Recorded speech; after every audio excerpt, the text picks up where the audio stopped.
Hi, my name's David Odell with Odell Complete Concrete. Today we're going to talk about using speed dowels. It's a little speedier process than having to drill and then drive rebar dowels or epoxy rebar dowels in. What it is a two-part system. You have the bases for these speed dowels, which get screwed to the form wherever you want to put a hole in the form to slide rebar in on your next pour.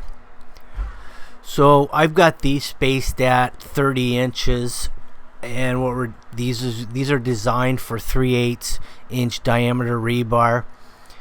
We're gonna space them out. What we're doing here is 2 concrete pours. We're gonna pour these bands, and then that's going to be a stamped concrete finish. Then the whole inside area of the bands is going to be colored broom finish with some tool joints in it.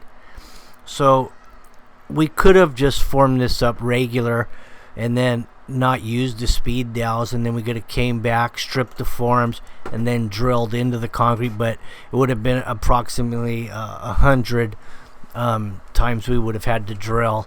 It's very time consuming. And then you risk the chance of, when you're drilling into the fresh concrete, chipping the top of it off or breaking the bottom off by with the impact of the drill. So I chose to use speed dowels in this particular scenario because we're doing back-to-back pours on this. We're going to pour the band, stamp. We're going to come back the next day, strip, and pour the middle. So we're working with really fresh concrete. So that's why I chose not to drill here, because you take a risk of damaging the concrete by drilling. So here's what we have. We have some bands going through the walkway. As you can see, they're all 1 foot wide. And I've got the speed dowels, 2 on each side through those walkway. What that does is, when you have independently poured concrete that's poured separate from each other, there's a good chance, if you don't have some kind of dowels hooking them together to 2 separate pours, they're going to move independently, and they could go up or down or who knows what. But with the dowels, you'll hold everything together as one piece, and it should never move.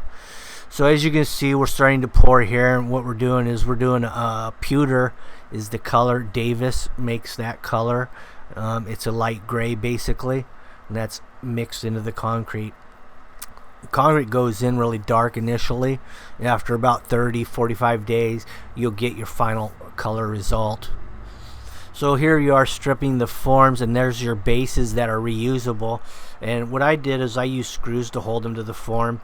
It's a lot more secure than nails. And I laid plastic over the stamped concrete, and then what I did is I pushed the dowels through the plastic, and that holds the plastic in place, and then into the speed dowels. The red part of the speed dowels are left in the concrete, and that leaves a hole where I can slide these rebar dowels into. It's also known as a slip dowel. So there is some movement with this technique, but not enough to ever see it.